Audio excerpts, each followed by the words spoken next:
আমি মনে মনে ভাবলাম এমএলএ বিকাশ দত্ত সাহেব আমাকে গুলি করলো, তার রাগ মিটে গেল। কিন্তু না, শালা খানকি ছেলে আমাদের পেছু ছাইলো না। আমিও তো সেটাই ভাবলাম বাবা, আপনার ছেলে ভালো হয়ে গেল, আর ঝুট ঝামেলা করবে না। কিন্তু এই উড়ু চাই গায়ে এসে পড়বে, আমি ভাবতেও পারিনি। ভালো ছেলে হয় না বলা যায়, লোকের গায়ে কাটি দিদি বেড়াইলে আর কি হবে বলে, এরকমই তো হবে। ওই রকম কথা বলিস না মা, সে কিছুদিন আগে অনেক ভালো হয়ে গিয়েছিল, আমাকে অনেক ভালোবেসেছিল। হ্যালো, এখন কি করবি বল, এখন আর কিছু করার আছে? তুমি যাও নারকেল বেগম এমএলএ বিকাশ দত্ত সাহেবের কাছে। মাংমুকে ছোড়া, আমি মেয়ে মানুষ হয়ে এমএলএ সাহেবের কাছে যাব? আর ও পুরুষ, ও মদা পুরুষ, ও বসে বসে হুকুম করবে কাটি। এমা আবার যদি দেয়, আবার যদি আমাকে গুলি মেরে দেয় এমএলএ সাহেব, তখন কি হবে? গুলি মারবে মরবে, ওই রকম ছেলে পয়দা দিতেই বাকে বলে। কাকা, কি ব্যাপার তুমি এখানে? আমি ফুটুর খোঁজে এসেছি, ও কাল থেকে আমাদের সাথে দেখা করেনি, সেই জন্য এলাম। ও বাড়িতে নেই? বাড়িতে নেই তো। তাহলে কোথায় গিয়েছে কাকা? আমাকে একটা লোক ধরে গিয়েছে। কি বলছে কাকা বাবু আপনার লাতি? ও ঠিকই বলছে, এমএলএ বিকাশ দত্ত সাহেবের লোক ওকে এখান থেকে ধরে গেছে। কবে কাকা, কবে? পরশুদিনকে সকালে। তাই নাকি কাকা? হ্যাঁ গো ছেলে, হ্যাঁ। বিকাশ দত্ত, তো রক্ত কুকুরকে খাওয়াবো গো ছেলেও। বলো কাকিমা। আমার জামাইটাকে যে এমএলএ বিকাশ দত্ত সাহেব তুলে নিয়ে গেল, কিছু তোমরা একটা অত বন্ধ হও, কিছু একটা ব্যবস্থা করো। ও ভাই কালো কুকুর ভাই, আমার ছেলেটাই দুদিন থেকে রাতে ভাত খেছে না, কাঁদছে, ওর বাপের লেগে, ওর বাপকে যেমন করে হোক ছাড়িয়ে আনার ব্যবস্থা করে দাও ভাই তোমরা। ঠিক আছে বৌদি, তুমি কান্না করো না, দাও ভাই, যেমন করে হোক আমার স্বামীকে তোমরা এমএলএ বিকাশ দত্ত সাহেবের কাছ থেকে ছাড়িয়ে এনে দাও ভাই। চলো কান্দিস না, মন করি তো কান্দিস না।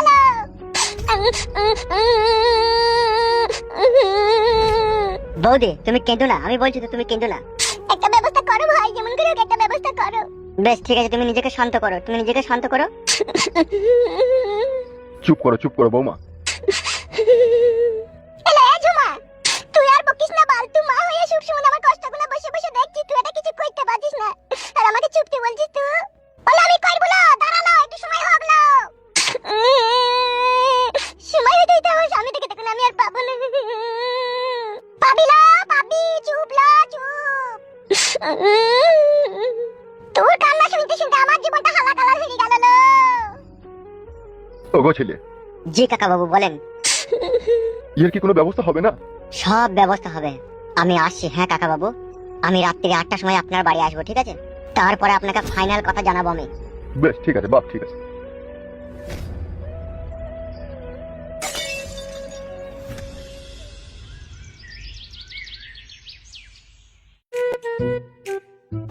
বাল, আমার চাবিটাই কাজ হচ্ছে না কেন? ছি বাড়া, কালকে বুমটা ফাটাবার, আজকে বুমটাই কোনো কাজ করছে না। এই শেষ চেষ্টা করি একবার দেখি। বলছি হাফ গান্ডু ভাই আছেন নাকি? কে রে? আমি এমএলএ বিকাশ দত্ত সাহেবের লোক সাদা কুকুর। সে আবার কোন শালো? ভিতরে আইবো ভাই? কই আই দেখি। কেমন আছেন ভাইজান? এই তো ভালো আছি, তুই কেমন আছিস রে? আমিও ভালো আছি।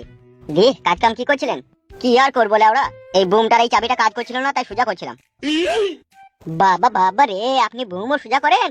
বুম কিরে বুকাচোদা, সব আমি নিজের হাতে তৈরি করি। বল কি খবর নিয়ে এসেছিস?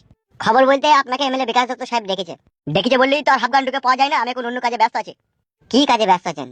সামনে ইলেকশন, 26 জনকে মারার কন্ট্যাক্ট লিয়েছি, কটা মার্ডার হলো, এখনো হয়নি ফাদা, বাড়ি গেছি তা কাউকে খুঁজে পেছি না। তা আপনাকে যে খুব ইমার্জেন্সি এমএলএ বিকাশ দত্ত সাহেব ডেকেছে, কেন কি হয়েছে কিছু বলেনি? সেরকম কিছু আমাকে বলেনি, শুধু বলেছে হাফ গান্ডুকে এখানে ডেকে আনতে। কাউকে মার্ডার করতে হবে নাকি? হইলেও হয়তো হইতে পারে, তবে কিন্তু আমি শিওর জানি না। বাল মুকুচুদা, এমএলএ বিকাশ দত্ত সাহেবের পুলিশ চুল করে ধরতে ঝুলে থাকিস বেতু, তা সে কাকে মার্ডার করবে আর সে আমাকে কিসের জন্য ডাকছে তুই জানিস না? আপনি যাবেন কিনা তাই বলুন। আমাকে বলেছে তুই যে হাফ গান্ডুকে ডেকে আনবি, তাই আমি ডাকতে এসেছি। আপনি আমাকে গরম দেখাবেন না, আপনি চলুন। ছি বড় কাজের প্রচন্ড চাপ রে। কাজের আপনার যতই চাপ থাকুক আপনি চলেন, আপনাকে ভালো রকমের হসলা দিবে এমএলএ বিকাশ দত্ত। ঠিক বলছিস তো? হ্যাঁ গো, আমি মিথ্যা বলি না। তাহলে যে বুম ফুম মেশিন ফেশিন এগুলো কি নিয়ে যাবো নাকি সাথে করে? ওই সব তো এখন আনতে বলেনি, এখন আপনাকে শুধু ডেকেছে। কই চলে বুকাচোদা, চো কই দেখছিস? হ্যাঁ আসুন।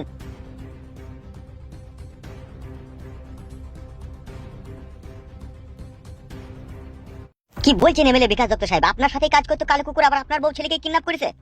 ওই জন্যই তো আমার বুকের ভিতরে আগুন জ্বলছে হাফ গান্ডু, যে আমার খেয়ে আমারই বউ ছেলেকে কিডন্যাপ। এখন আমাকে কি করতে হবে বলুন? যদি আমাকে মার্ডার করতে বলেন তাহলে বুকের কাছ থেকে লাভি অব্দি চিড়ি 1.5 কেজি টাটা নুন হয়ে দেবো ভিতরে, তারপরে ঘুম শুয়ে সুতলি দড়ি দিয়ে সেলাই করে দেবো।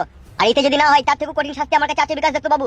আপনি শুধু আমাকে 25 টেন ফরচুন তেল কিনে দেবেন সইষের, তারপরে কালো কুকুরকে আমি ঝিনুকে করে ছিলিয়ে ওকে হলুদ মরিচ মাখিয়ে দিই, ওই ফরচুন গরম তেলে ওকে আমি ফ্রাই করবো। তুই তোমার আমার থেকে ডেঞ্জার তোরে বড়া। ডেঞ্জার কি বলছেন বিকাশ দত্ত বাবু? আমি তো এইভাবেই মানুষকে মারার কন্ট্যাক্ট লি। আর আপনার সাথে যে বিশ্বাসঘাতকতা করেছে, আমার কাছে তো একটা পার্সোনাল মানে শাস্তি দেওয়ার উপায় আছে। সেটা আবার কি? সেটা হচ্ছে বিকাশ দত্ত বাবু হুকুম ফুকুম শাস্তি। তুই তো বড় আজব কথা শোনাচ্ছিস রে হাফগান্ডু। হুকুম ফুকুম শাস্তি? এই শাস্তি তো আমি যাকে তাকে দিই না, আমার খুব ঘনিষ্ঠ লোকের যে অন্যায় করে তাকেই দিই। আমিও তো তোর ঘনিষ্ঠ লোক রে হাফগান্ডু। সে তো জানি বিকাশ দত্ত বাবু, কিন্তু পাবো কোথায় কোন কালা কুকুরকে? সেই সুরের বাচ্চাই তো আমার জিনা হারাম করে দিয়েছে রে হাফগান্ডু। তার জন্যই তো তোকে এখানে ডেকেছি আমি। তাকে খুঁজে বাই করার জন্যই তোকে এখানে ডেকেছি হাফগান্ডু। তুই যত টাকা নিবি বস্তা বস্তা টাকা আমি তোর পায়ের নিচে ঢেলে দেবো। তুই ওকে বাই করে তুই যেই শাস্তিটা এখনই বললি হুকুম ফুকুম, সেই শাস্তিটা দেওয়ার ব্যবস্থা কর। হুকুম ফুকুমটা কিরকম শাস্তি? তুই জানি কি করবি বে শালা মগা সুদা? মগা বলবে না হাফগান্ড ভাই।